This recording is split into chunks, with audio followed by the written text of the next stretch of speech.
Welcome back to Shedding Starlight.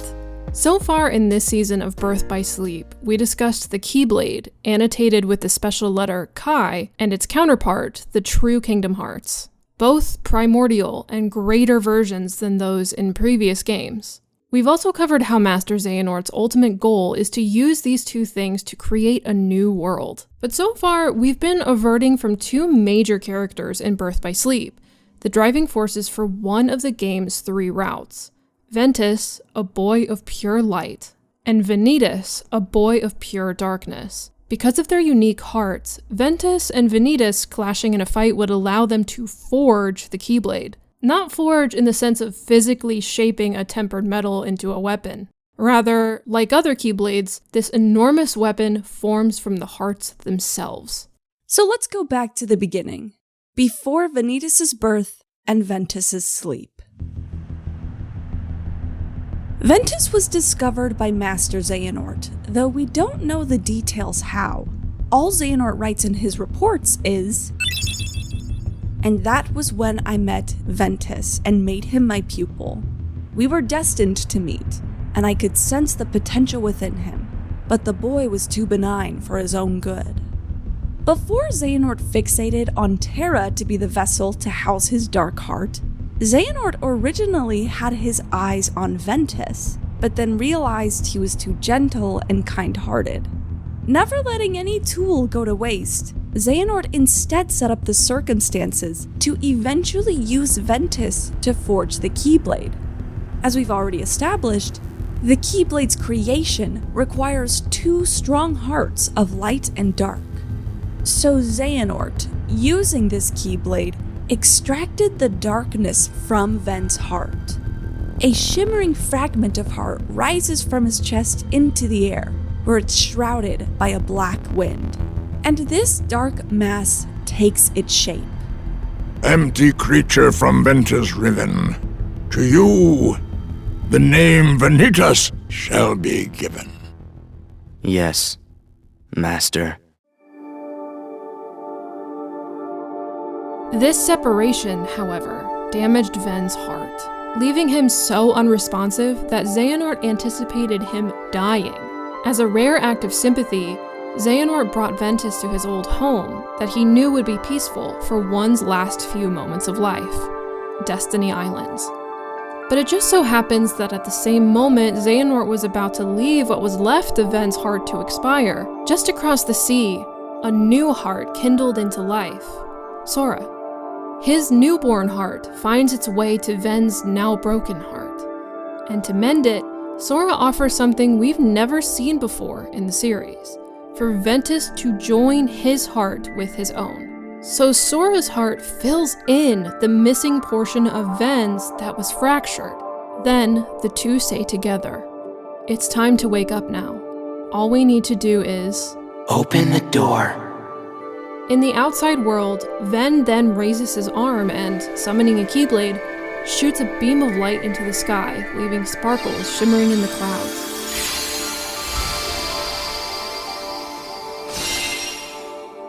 While Xehanort is ignorant of what or who saved Ventus, he still decides to instead leave him with Ericus, someone whose own light can nourish back Ven's. Otherwise, Vanitas' existence would eat away at him. Even though Ventus was too benign to be Xehanort's vessel, that doesn't mean the darkness within Ventus was weak. Quite the contrary. Being pure, saturated essence of darkness, Vanitas spawned completely new dark creatures on his own, the Unversed. Named for being fledglings, compared to pureblood Heartless, which have always existed, the Unversed are physical manifestations of Vanitas' emotions. In Kingdom Hearts, positive emotions are associated with the light of one's heart, and negative emotions relate to the darkness of one's heart. What else is darkness but hate and rage? Heartless are when a person's heart is either overtaken by darkness, like Emblem Heartless, or when a person's heart is either consumed by darkness or removed from its body, like Pureblood Heartless. Unversed differ from either of these because they're not overtaking Vanitas' heart itself. They are simply emotions personified. As for Vanitas himself, he is a unique character, even now years after Birth by Sleep's release. When he's first born, before Ven joined hearts with Sora, Vanitas is implied to be faceless. In translations of Birth by Sleep's novelization, he's described as having a doll-like face with jet black skin and red eyes, just like the Unversed. Ventus joining his heart with Sora fundamentally changed Vanitas. A boy that originally had no face ended up resembling the one who filled his void.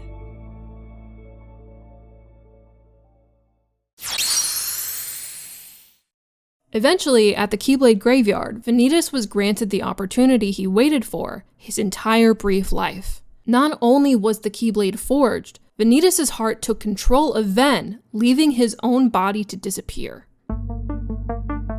I am not Ventus. His heart has become a part of mine now. Externally, Vanitas is in complete control, even changing Ven's benevolent blue eyes to evil gold. Internally, Ventus and Vanitas fight on their heart's stained glass platform, eventually shattering it along with the Keyblade itself. The Keyblade is made of your heart too, idiot. If you destroy it, your heart will vanish forever. However, Vanitas' warning doesn't seem to come true for either characters. Vanitas, defeated by Ventus, falls and fades away into Ven's platform, which is once again restored.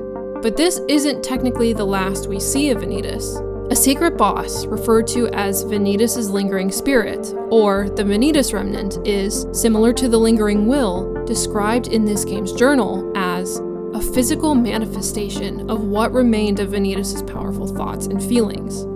This figure takes shape as Vanitas, only monochrome, with the Unversed symbol stamped on the helmet.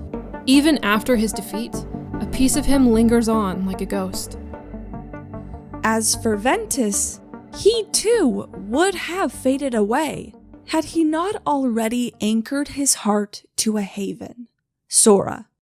Through that union, Ven's light was able to find its way back to Sora, a mirror of what occurred years ago, and was graciously granted refuge within.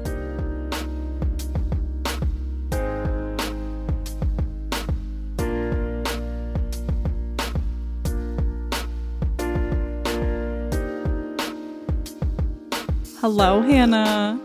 Hi, Mel. Are you ready to talk about two of the most interesting characters in this whole frickin' franchise? V-boys. The V-boys. The V-boys. The Van and the Ven. I love it. I love it. My dumbass, the first time I ever heard the name or the term Vanitas in like the context of Latin and not in the context of Kingdom Hearts, I remember thinking, I was like, thank God they said Vanitas instead of me saying Vanitas first, because I would have looked like such a fool. So nerd. I had never heard of the term before Birth by Sleep. I think it's like empty or okay, whenever you Google it, you get like pictures of skulls, like paintings of skulls on tables with like fruit. I think it's supposed to be like a type of art, not medium, art subject to make you reflect on death, I think. I don't know. Oh. It's very weird, yeah. Okay. If you Google Vanitas and like exclude Kingdom Hearts, you're going to get a lot of skulls and a lot of grapes on tables. I'm pretty sure. I'm sure someone's made like Birth by Sleep fan art from that. I'm sure it exists out there. There's so many talented artists in the community. I'm sure it's out there on Tumblr somewhere. Yeah, where is she? Where's that Tumblr girl who like made the that? helmet instead of a skull. Yeah. Next to some fruit or something like that. Oh, that's fucking metal. Okay. So, just a reminder for our listeners, our beloved listeners, this is only the context of Birth by Sleep. In future games, we kind of learn more about I don't really know how to explain it. I guess we learn like subjects surrounding these two characters. We're not going to talk about any of that. We're going to talk about Keep Birth that by in Sleep. mind. Yes. Going forward in this discussion. Yes. So you're going to be like, why don't they mention this or talk about this? It's Birth by Sleep alone, baby. It's Birth by Sleep alone, okay? So, thank you. And good. That being said, shall we jump in? Let's jump in. Yes. So, okay, here's what I don't really get that I think is really interesting and fascinating, but also I think if you're a more cynical person, it could be a little bit more frustrating in terms of writing. I don't really know. But how can Vanitas be so strong and so tough if Ven himself was like deemed too good to be Xehanort's vessel? Like Xehanort was like, okay, this boy's too nice. He's too kind. Yeah. That part confuses me. Yeah. It's like, and like not to like completely just jump out of this question, but it makes me think about my question after this, which someone else, Ren from Patreon, also sent us this question. Theoretically, could Xehanort have like split the light and the darkness from anyone? Because doesn't light and dark exist in everyone's heart? Like, I guess maybe he spotted, you know, someone with such a strong light that he came to some sort of conclusion that just as strong of a dark exists in him. But then I guess that doesn't work if he isn't strong enough. I don't know. I think that's actually a really, really interesting point. It reminds me of a line from Kingdom Hearts 1 where the tutorial text is like, the closer you are to the light, the stronger your shadow becomes. Yeah. And I think even in Birth by Sleep, I think Master Xehanort says something like that to Terra, where he's like, their lights shine so brightly, it's only natural they cast shadows on you. So that's actually a really good point, Hannah. If the light within Ven is so strong, it's only natural that his darkness would be strong in contrast, or I wasn't sure if in contrast would imply that Ven was weak or Vanitas was weak, and that's the exact opposite of what I'm trying to say. Yeah, it's just in comparison. But that's a good point. Yeah. So my question, I've had this question since I think I first played Birth by Sleep, is like, could Xehanort have Vanitas anybody? Or like, why was it Ven? I guess like he just randomly found him in the Keyblade graveyard as far as we know. But what do you think? First of all, did you say Ren from Patreon already asked this? Yes. Okay. Yes. So I think that's a really, really good question. And there is a I don't know if this is technically like a throwaway line. I guess if I'm not getting like the definition of what that term means, but it's a very short line.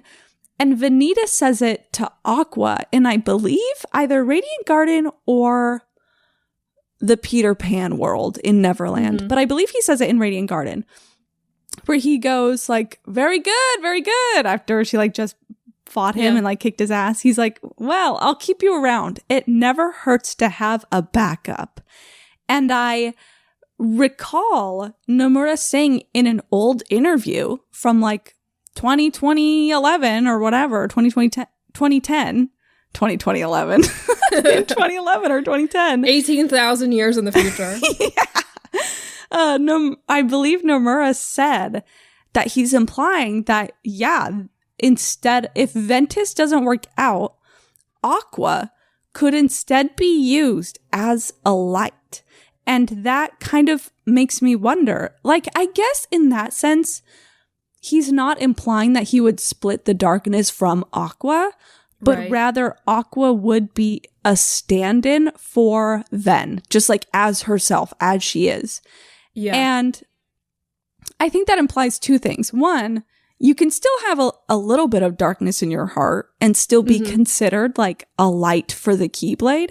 Because, like, no offense, Aqua, but I'm sure she has a little bit of darkness in her heart, right? Like, that's Yeah. what makes Ven so weird, is the fact that he and the Princesses of Heart are kind of like the only ones like that. And Aqua isn't a princess of heart. Spoiler, like, she's not. And so I think, one, it implies that you don't have to be completely black and white to be the light of the Keyblade. But I also think it implies that what happened to Ven could have happened to anybody, except maybe someone like a Princess of Heart. If the Right. Princesses of Heart have no darkness, maybe they literally could not make the Keyblade. See, you saying that really just makes me draw that conclusion, like parallel it to Roxas as being like a victim of circumstance, which sucks. Like, how do you mean? How do you mean?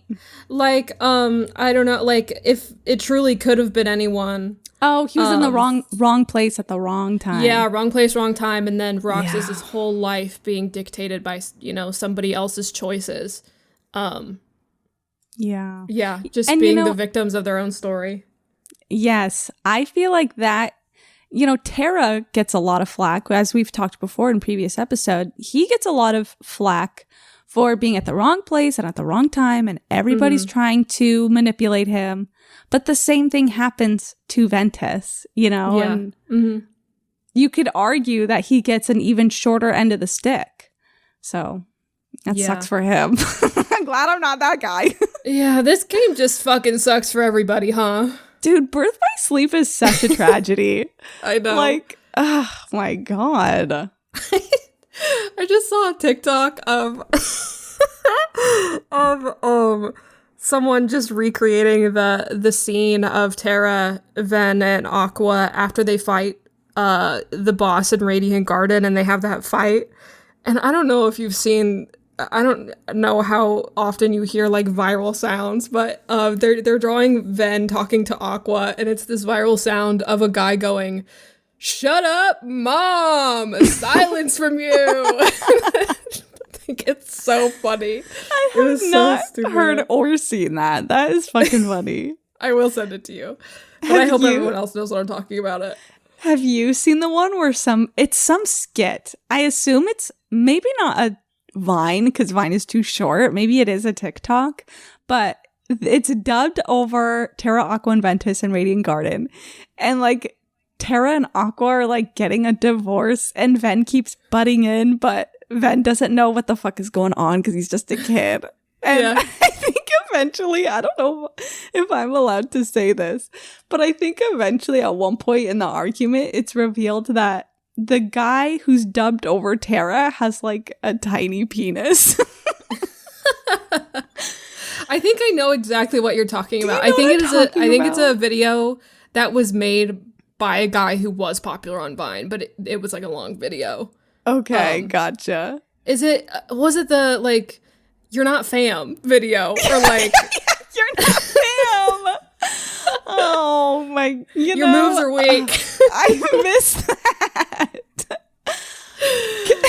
And Terra looks to Ventus and goes, "Can you shut the fuck up?" Like every 5 minutes. Oh, that video is so good. Oh my goodness. God. That video should win an award. It's like 5 minutes long. It's just that for 5 minutes. It's stupid. Okay, so my next question is somewhat related, somewhat not related. It's about Xehanort doing that. So Xehanort separating the light and the dark in a person with a Keyblade. Is that a power that Keyblade masters have? Is that something that is like similar to the Keyblade of Heart? Like, is that unique to that Keyblade? Can anybody do that? Can anybody with a Keyblade do that? What do we know? Do we know anything? So I don't think there's like a straight answer, but it is, to my interpretation, so I've always found, especially with future games we haven't gone to yet, I think there's a lot of interesting similarities between Xehanort's Keyblade and the Keyblade of Heart from Kingdom Hearts 1. Mm-hmm. I think they are used in similar ways and they do similar things. So I almost feel in Birth by Sleep, Xehanort has a secret report where he talks about the different types of Keyblades. And in my opinion, I almost feel that his Keyblade almost matches the definition of the Keyblade of Heart.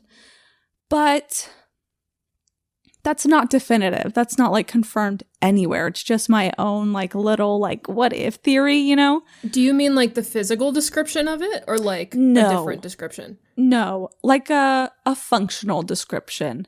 Okay. Which, okay, let me say this. We don't know how Xehanort's Keyblade like even is right now.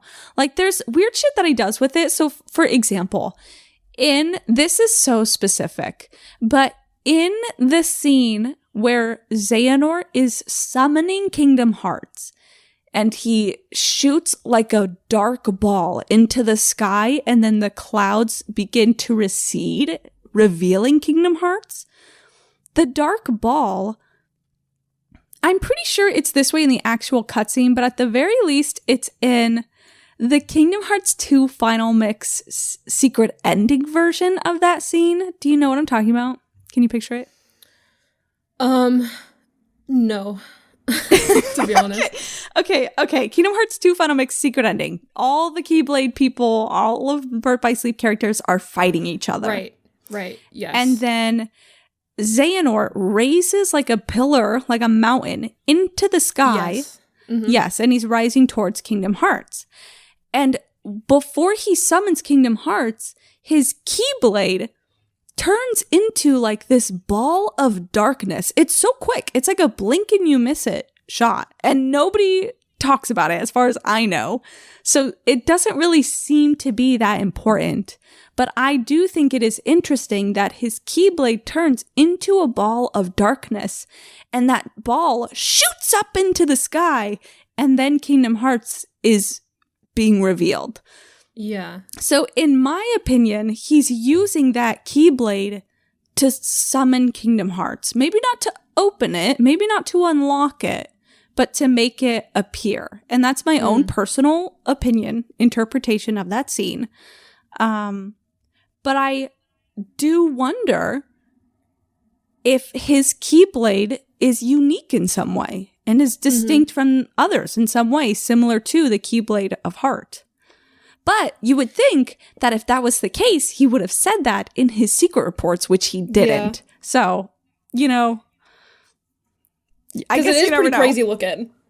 It's like, very fucking weird. It's a very weird Keyblade. Yeah, like comparing it to the rest of the Keyblades we see in this game, it's weird looking. Yeah. In fact, I would even go so far as to say that if you're a new Kingdom Hearts fan, don't Google it because you might get spoiled. Yeah. Like, don't Google Xehanort's Keyblade, okay? Do yourself a favor. I will say, do yourself a favor. Don't Google anything related to Kingdom Hearts if you're a new player. This is your Google. This podcast is your Google. Yes. If we haven't talked about something, wait. Be patient. Yes. Or go to the secret reports and look it up. Yeah. Don't Google anything. Mm-hmm.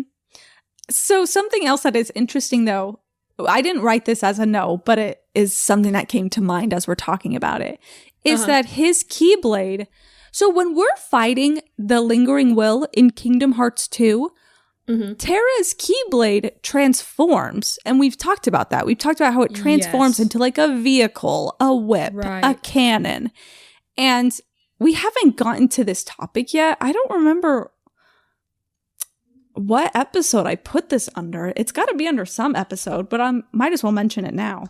But Xehanort's Keyblade also transforms, and we know that because when we fight the boss, the optional boss from the Mirage Arena, No Heart, I believe it's called,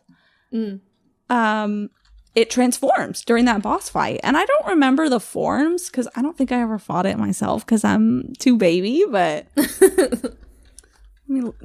but I know it transforms. I'm pretty sure like transforms. Ugh. Okay, hold on.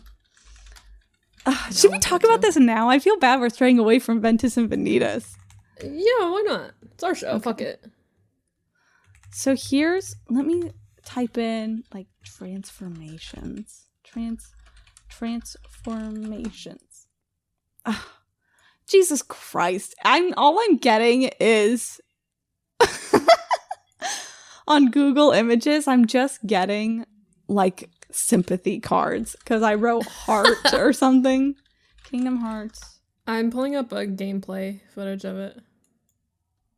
Oh yeah, like here's one thing it turns into. It's just weird. Like I don't even know how to really describe it. Oh, what the hell? And I feel like there's like another version that like looms over you or like follows you in the sky or in the air. And it's like creepy. Should I point out that looks like an X? Is that too obvious? No, it does look like an X. I didn't really realize that. Okay, to describe what we're seeing, it's Xehanort's Keyblade, but the horned thing. So I guess there's like a term for it. I don't remember the term, but it's like a horned lion, people say. Is that like a chimera? Maybe it is a chimera. Chimera. Yeah. Interesting. Yeah. I'm shocked that I knew that.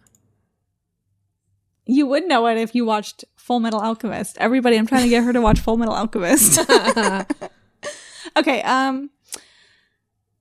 but it's like so in the middle, there's no like neck of the Keyblade. There's no neck in this transformation. It's just the chimera, and then beneath it, attached to like its mane, I guess, are like the bat-looking wings. And then, that's, okay, yes. And then at the top is like the weird eye, the cat eye. And then on the other side is like the wing. It looks like a wing, but it's really like the teeth of the Keyblade. Like I guess teeth is, right? There's like the head of a Keyblade, there's a neck, and then there's the teeth. Oh my God, this is so hard to describe. Either way, it makes different shapes with the no-name Keyblade, and they all have a different function during the actual battle, but I don't remember what those functions are, so sorry. It reminds me of like Unknown from Pokemon, because they both look like letters. Yeah. I'm looking to see if I can quickly find another one. Do you know how many transformations there are? I want to say 2 to 3. 2 to 3. Okay. Well, if there's more than that, I do apologize. I wouldn't be surprised if it's just 2, but the 2 different versions do like different things. Okay, that's all I can find for now. Well, anyway, that Keyblade's weird, and I don't trust it as far as I could wield it. I mean, it looks as evil as Xehanort does. We'll just, throw that out there. It's the cat eye, dude. Yeah. The little goat eye. Ooh. Okay. When Xehanort is telling Ventus, like, this is in the flashback of before Vanitas was born, Ventus is being yelled at by Master Xehanort. Master Xehanort is just yelling at him at the Keyblade graveyard. He's like, do it. Like, do it. Forge the Keyblade for your master. Like, just forge it. Make it appear. And what I don't understand is why was he telling Ven to do that before he extracted Vanitas? Because if he needs like a heart of light and a heart of darkness, I don't like, what's he going to do with just Ven by himself? Because I think in that scene, he summoned pureblood Heartless called Neo Shadows, and those are you can fight those in Kingdom Hearts 1 and Kingdom Hearts 2. If you don't know what a Neo Shadow is by now, I don't know what to tell you. You did not look at Jiminy's journal. But and this is the only time we ever see, well, say there's one other scene. This is one of two scenes we see Heartless in Birth by Sleep, because remember, at this point they're really rare.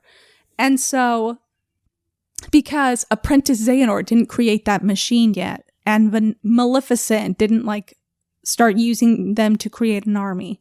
So Heartless right now are really, really rare. And so I don't know why Xehanort thought, and they don't even have hearts. These are pureblood Heartless, which are empty inside. So I don't know what Xehanort was thinking, making Ventus, who still had darkness in his heart at this point. I guess we talked about how I just don't understand why he thought Ventus could create the Keyblade in the state that he was at, especially with pureblood Heartless.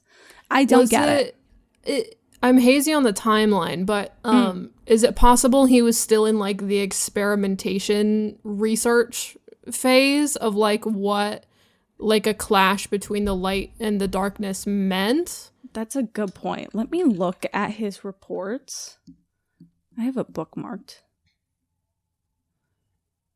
Because if you hear just clash of light and dark, that could just be a person with strong light and anything of the dark, but then learning that it needs to be stronger than that. That's a good point. Let me see. I want to say he met Ventus around report 9. So he already knew about pure light and pure darkness, and then he met Ven. So I don't fucking get it. Stupid old man. Which That's again, what it comes down to. Maybe there's something going on, or if you're more cynical, which I think is valid, you could just be well, the writing is dumb. And then what I write? Oh yeah. So I do think, just speaking of piggybacking off the Heartless, that scene of Xehanort using and controlling Neo Shadows to fight Ventus does remind me of in Kingdom Hearts 1, when Riku tells Sora on Neverland, he's like, the Heartless obey me now, Sora. I have nothing to fear. I think that's a good hint that, I don't know why, I guess poor Ventus, maybe it was his first fucking life, this man is summoning dark creatures and you're not thinking anything weird is going on. Okay.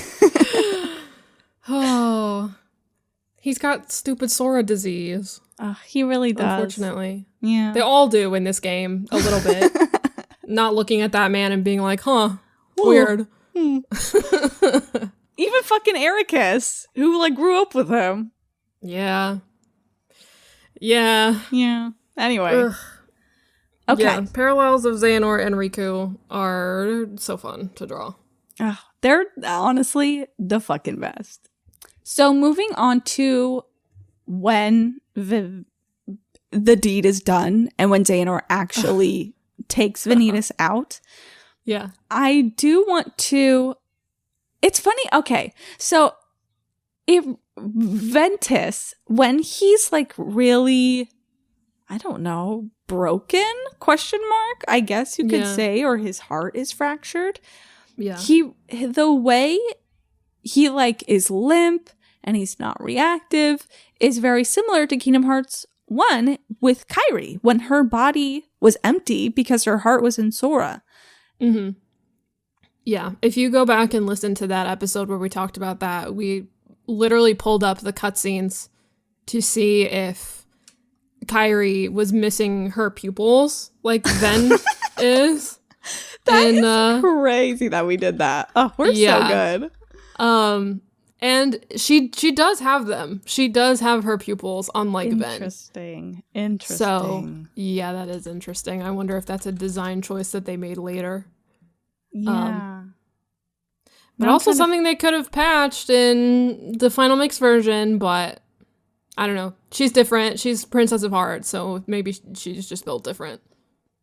She keeps her eyes. Thank God.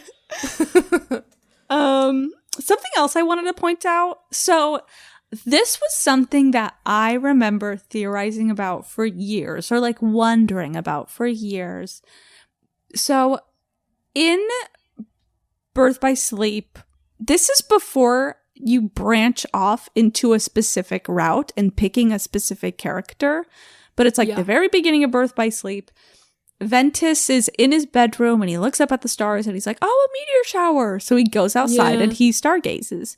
And at one point he says, why does this seem so familiar? And I remember thinking, like, what the fuck does that mean? Like, are we going to learn about his past? And is there going to be like a meteor shower? Then it's going to be like really, really important. Like, why does he remember a meteor shower? Well, I'm a dumbass and I forgot that. Keep in mind, I forgot this for years. This isn't like a blink, like, oh, I had a brain fart. Like, no, like I literally didn't realize this was the case for many, many years. Of when Ventus is brokenhearted and he's on Destiny Islands with Master Xehanort. And after Sora and Ven join hearts, Ventus raises his arm and summons a Keyblade and shoots a beam of light into the clouds. And the camera focuses on Ven's eyes, looking at the sparkles and the shimmers that came from that beam of light from his Keyblade. So when Ven is looking at the meteor shower and being like, why is this so familiar? He's thinking about that night in Destiny Islands. And I never knew that.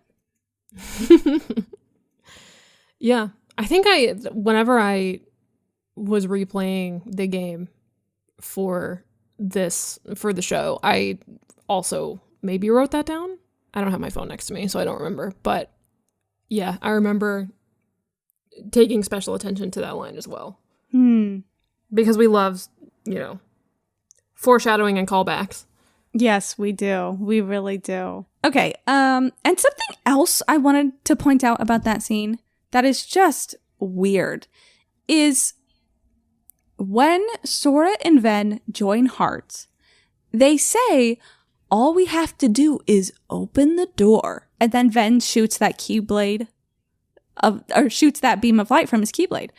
I'm like, what the fuck is happening here? What door? What did Ven do?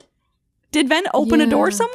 Like, that's so interesting. It's because they're on the same world. They are. They're both on Destiny Islands. You would think that, like, if they're opening a door on Destiny Islands, then the beam of light would go horizontal and not vertical. Shoots a beam directly at a baby miles away. So I don't know, like, I want to point that out in case it comes back. But even now, to this day, nothing has really ever come of that. But I can't believe I didn't write this down. I wonder if I was going to write this somewhere else. Yeah, I can't believe I did not. I wonder if I was planning this for a future episode, but I might as well say it because it's super relevant. So, okay. Theory time. In the end of Birth by Sleep, we're jumping to a completely different scene of Birth by Sleep. And it's when Ven's heart has already joined Sora, so he's knocked out. He's fallen asleep again. And Aqua carries him from Yensid's tower and takes him to the Land of Departure to become Castle Oblivion. Do you remember that? Mm-hmm. Yep. So when... Ooh, okay. I just got a burst of excitement. So when Ven is piggybacking off of Aqua and he's still unconscious and she walks out the tower and she's on like the tower's lawn or grass, Ven lifts up his arm, uses his Keyblade, and opens a door. And the door that is opened is like invisible, except for when like the quote unquote inside of the door is like this wall of light. Now, Hannah, what does that remind you of? Does that remind you of anything? Okay, say that again. The door is invisible except the inside. Like you can't, there's not like a wooden plaque opening right. up and there's no Right. frame. It's just like this slit of light that widens and to the point where you can like walk through it. That is when Sora and Riku walked out of the realm of darkness, right? At the end of Kingdom Hearts 2. Yes. And I almost feel, I don't know if anybody else talks about this, like any other fan. Maybe this is like so basic and vanilla and I'm only just catching up. But I feel like there's like a triangle between that Kingdom Hearts 2 scene of Riku and Sora, the door to light opening in the realm of darkness, then and Aqua, and Ven opening a door of light that leads him to the land of departure. And this scene of the beginning of Birth by Sleep when Sora and Ven are like, now all there's left to do is open the door. Especially because, so in Kingdom Hearts 2, Riku and Sora call that door the door to light, which is like, they refer to it like the door that leads to the realm of light, right? And Yeah. in Kingdom Hearts 1, the voice, I guess we talked about how it's confirmed to be Mickey, but then I was like, is it still Mickey if he says it in the very, very end? Do you remember when Sora, Donald, and Goofy are running through the grassy fields at the end of Kingdom Hearts 1? Yeah. Mm-hmm. And then the camera goes up and there's new text and it says, Sora, remember, Sora, you are the one who will open the door to the light. And people think that that's fulfilled in Kingdom Hearts 2. But what if it came back in Birth by Sleep, where somehow that power is connected to Ven? Does that make sense? Or maybe it is connected to Sora because Ven and Sora joined hearts. There's something weird here. I have my cork board and my red string, and there are thumbtacks everywhere. Yeah, I was also just thinking like, with the Realm of Darkness when they're on the shore and then, Land of Departure, Castle Oblivion, those are both kind of considered like transitional places, right? Yes. Between the Realm of Dark and the Realm of Light. Yes. I guess that wouldn't really apply with the Destiny Islands part though, with that triangle that you made. It might. It might. In a future game, it might. But, so here's the thing. Here's why it might be connected to Destiny Islands, actually. We don't even need to go to a future game. We have Kingdom Hearts 2. Okay, great. When Kairi writes her letter to Sora, she drips it in the ocean of Destiny Islands, and then it drifts away and eventually finds Sora and Riku at that dark shore called the Dark Margin, I believe. Yeah. So there's some weird connection between Destiny Islands and the Realm of Darkness, because otherwise how that bottle didn't just end up on the other side of the island, you know, it went to someplace completely different. So there's definitely something weird going on there. What else did you say? There was something else I wanted to respond to. I mentioned how they're all transitional spaces, Castle Oblivion. Yes. Yeah. Castle Oblivion, I think it's considered to be in the realm of light, but just in the Twilight realm, like. Okay. It's still considered, quote unquote, what analogy did I use? It's still considered part of the land, but it's just the beach that's getting washed by waves, but it's not technically the water, you know? Yeah, like the wet sand. Yeah. Yes. So, but still, there's might be something there. I don't know. Maybe. Oh, God. Maybe I love this game. Maybe I fucking love this game. Maybe this game is good, actually. Okay, so moving on to Vanitas himself. Vanitas. Vanitas. I wrote in this script a description from the Birth by Sleep novel saying that Vanitas didn't have a face. He was kind of just had like a doll's face, but with red eyes. I want to make it clear that supposedly Nomura said that in an interview, and that's where the novel pulled from, because I don't usually use Kingdom Hearts novels for evidence or anything. Right. In fact, I haven't even read.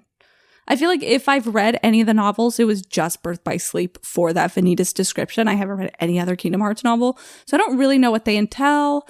I don't really use them to discuss Kingdom Hearts lore. I do my best to just stick with games. Supposedly, Nomura said that in her interview, But I looked at so many interviews from 2010, from 2011, and I could not find it. I could not find where Nomura said this. Allegedly he did, but I can't find it. So just... If anyone's got the link, comment it. Yeah, whoever's got the link. But I will say that I think it's possible to deduce that from the game itself, or to interpret that from the game itself. Because when Vanitas is first born, the camera does that little... Hannah, maybe you might know if there's like a word for this, but it doesn't show his head. It like cuts off at his neck. And then eventually the camera shows his head and he's wearing a helmet. So to me, that almost implies like it's showing his head, but his head has no form. So that's like, ooh, we're not going to show you that. Yeah. Okay. Like a visual metaphor type thing. Yeah. Yeah. I remember whenever I played through this on stream asking you about like this exact thing of like, did he always look like Sora? Like why, you know, and then you telling me that he didn't have a face at first. But yeah, I had never heard that description before this script, and I think that's so cool. That visual for him. Very cool. And I want to say, you might think not to say that Vanitas is a Heartless, because they might share like similarities if like pureblood Heartless are the darkness of the heart or whatever. But I don't think they're like the same creature. Like Vanitas is a Heartless. But I will say that Heartless usually have yellow eyes. Yeah. But except for one, and this is the only other time we ever see a Heartless in Birth by Sleep, and it's the big beast that Aqua fights when she's in the Realm of Darkness. Do you remember that? It's like a secret whatever boss. That, I believe, has red eyes. I don't remember what it's called. I don't know how to Google for it, but I believe it has red eyes. So Heartless usually have yellow eyes, but having red eyes is not unheard of. That being said, I don't believe at all that Vanitas is categorized as a Heartless. Just, you know. Yeah. Let me say a whole lot of nothing. Let me bring up a bunch of points and tell you how they don't matter. Here's how I can bring this back to the fan art is I think a cool thing to do to draw it back to like the original meaning of Vanitas, so we were talking about, is draw a skull under the helmet. That's edgy. Cool. Oh, that's edgy.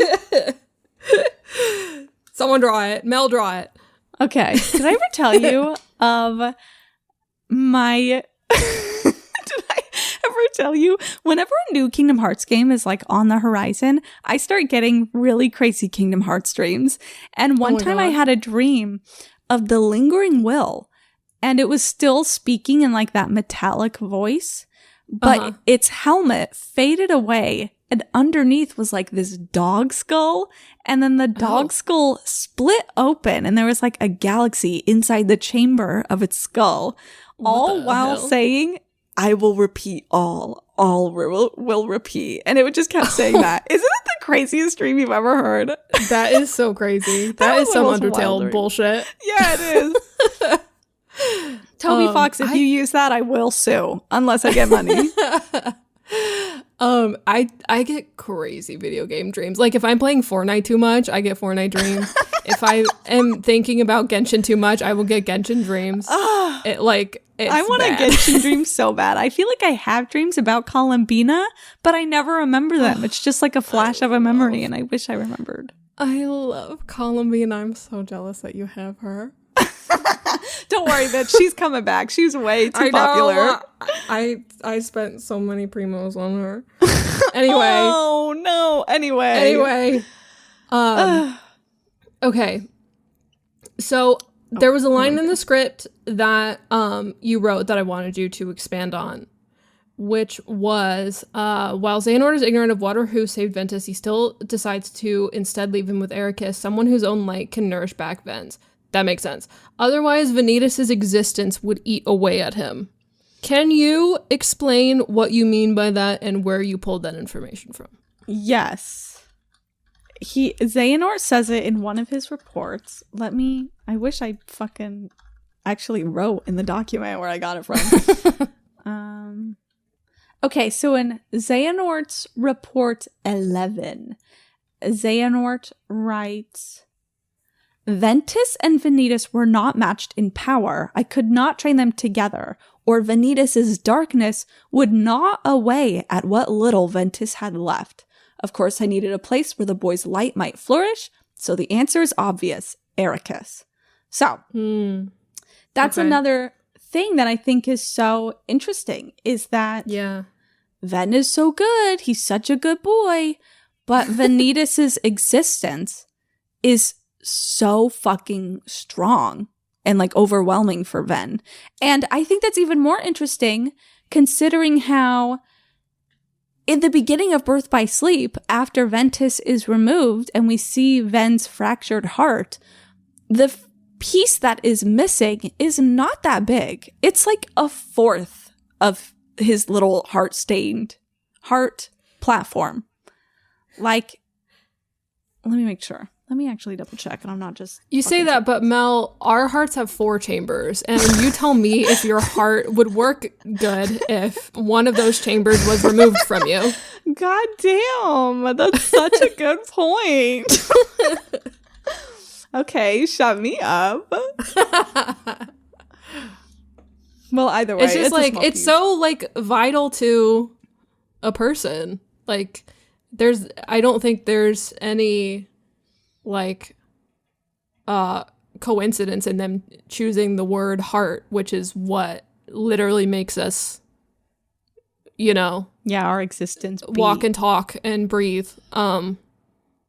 So like any part of it getting damaged is going to be super vital to their existence. Point. I guess my point is yeah, okay. I guess I'll see it. So fuck you. I'll see it this way.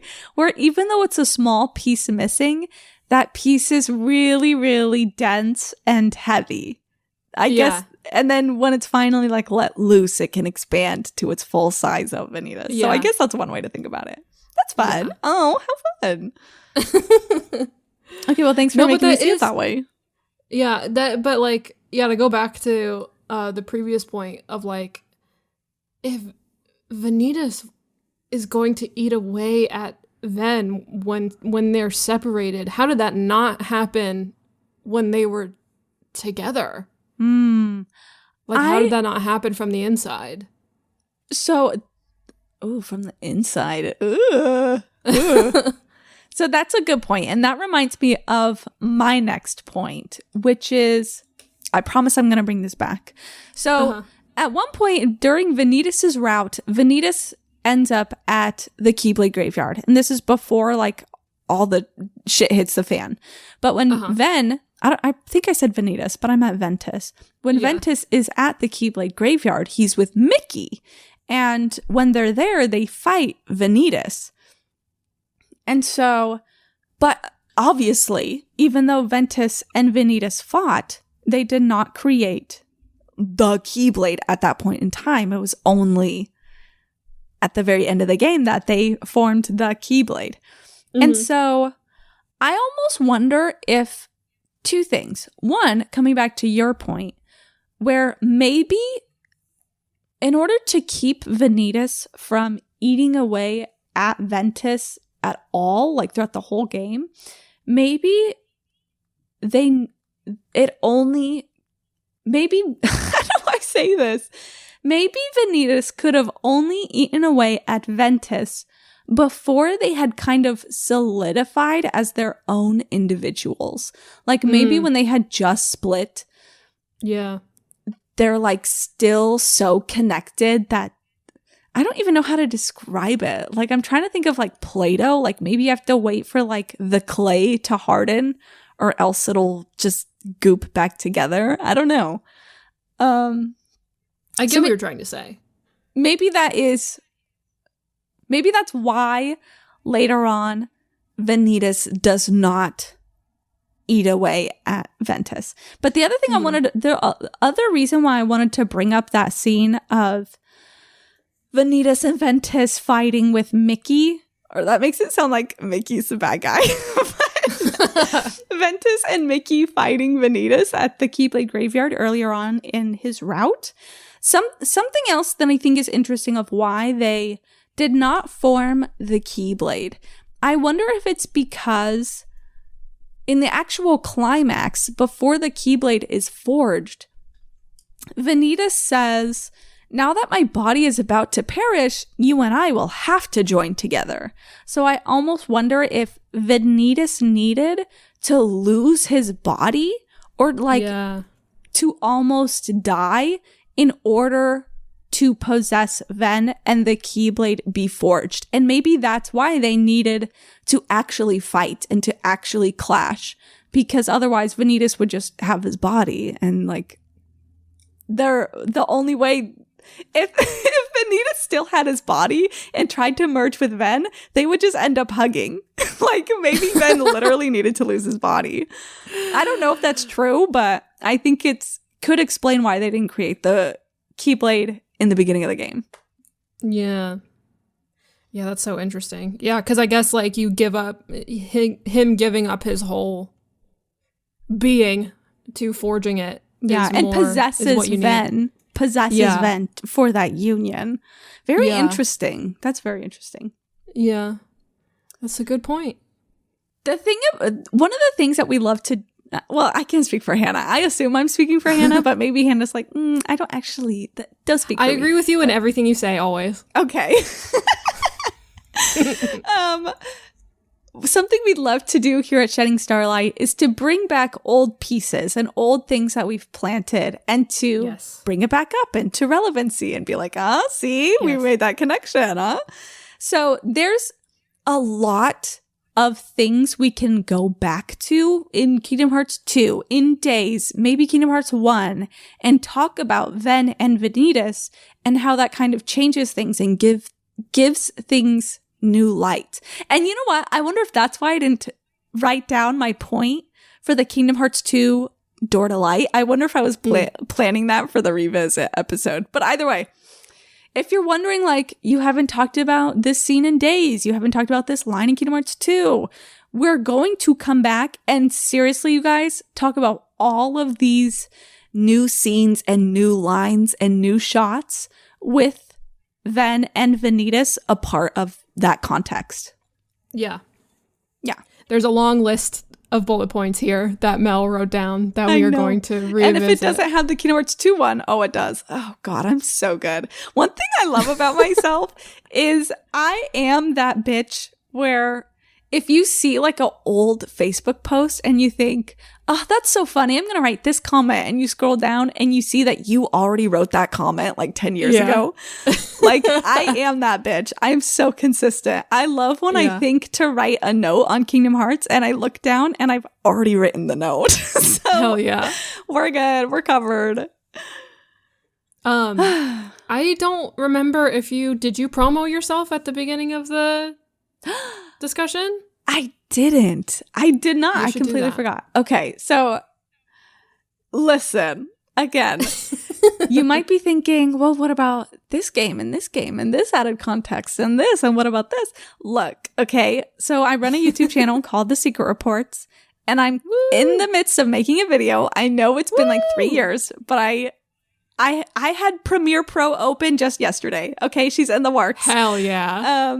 I'm making a video about these characters with future games and future context and all the, don't you worry your pretty little head, okay? We're gonna get deep in the juice that honestly, the reason why, if you want me to make a video, make another video and don't include half the details that I want you to talk about. Because that's one of the reasons why I'm making this video. Because I feel like there's so much about Ventus and Vanitas in particular that it just feels like nobody's talking about it and I have to address it. And that's what I'm going to do in that video. So don't you worry. Mm-hmm. Don't you worry. And if you're playing through Kingdom Hearts for the first time, and this is Birth by Sleep is you don't know any game beyond Birth by Sleep, you are not allowed to watch that video. You will be spoiled. You are not allowed to watch it. So don't even think about it. You sit down. Thank you. Be patient. Be patient.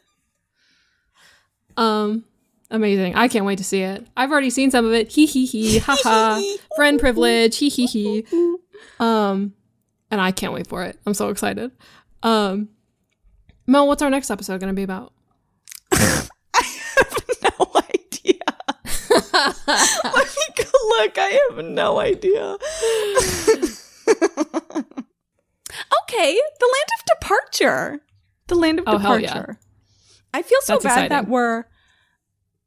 that Aqua is after. You'd think like, how come you're not talking about Aqua? But there's usually a reason. Whenever I have the order of episodes is so that I can like explain something so that when we bring it up later, I don't have to explain it because the explanation wouldn't be as relevant. So I'm sure there's a reason why Land of Departure is next. So, and listen, we just said we trust you from the past. How consistent you are. You're so right. Okay. So I will, if you want like more specifics of like, well, I want to send a question, but like what kind of things are you going to talk about specifically? We're going to talk about Xehanort and Ericus's past there.